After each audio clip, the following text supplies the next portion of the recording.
ओम श्री परमात्मने नमः। प्रिय मित्रों, सभी सनातन धर्म प्रियों को कीर्ति सूत्र चैनल के माध्यम से स्वामी महेशानंद सरस्वती का सादर वंदे। दोस्तों, एक छोटी सी कहानी है, इसके माध्यम से मैं आप सबको संदेश देना चाहता हूँ, क्योंकि सबकी आयु धीरे धीरे क्षीण होती जा रही है और बीतती जा रही है। तो इसी प्रसंग को आगे बढ़ाते हुए एक समय की बात है, एक राजा ने दरबार लगाया और दरबार में बहुत सारे कलाकार बुलाए। तो पहले हमारे इस देश के अंदर आज भी है, नट एक जाति होती थी और वो अपने कला के नाम से प्रसिद्ध होती थी और कर्तव्य दिखाते थे और अपना जीवन यापन करते थे उसी से। तो लोग खुश होकर उनको सब इनाम देते थे और वो कभी याचना नहीं करते थे। तो जो खुश होकर देता उसी को ग्रहण कर लेते थे। तो दरबार लगा हुआ, सारी सभा बैठी हुई थी और नृत्य गान हो रहा था। तो उसी सभा में एक नर्तकी अपने नट के साथ आई हुई थी। तो जिन्होंने रस्सी के ऊपर अपने कर्तव्य दिखाने चालू किए और इतना सुंदर कर्तव्य दिखा रही थी वो, तो लोग बाग बहुत तालियां बजा रहे थे, वाह वाह कर रहे थे। लेकिन मनोबल थोड़ा सा बढ़ता है, कलाकार को कुछ इनाम दिख जाए, कुछ इनाम मिल जाए, तो उससे कलाकार का मनोबल बढ़ जाता है। लेकिन अब वो सारे के सारे तो देख रहे थे। तो किसी ने कहा धीरे सीख राजा से कि महाराज, इतना सुंदर कला दिखा रही है, तो कुछ अपने खजाने से इसको पुरस्कार दीजिए। तो राजा ने थोड़ा पुरस्कार दिया, थोड़ा वजीर ने दिया और ऐसे धीरे धीरे करके समय निकलता जा रहा था। तो रात्रि के 12 बज गए। 12 के बाद समय तो बीतता ही जाता है।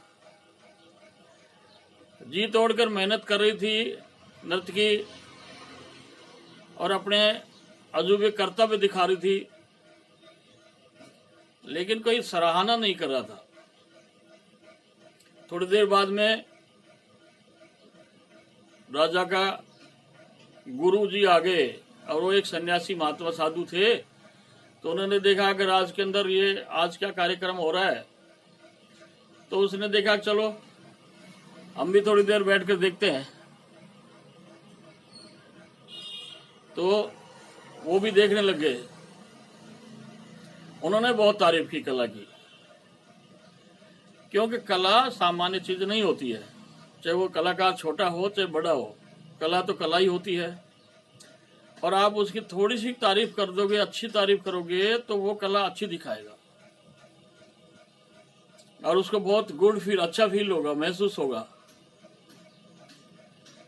तो ये करते करते रात बीतती जा रही थी, लेकिन राजा की तरफ से कोई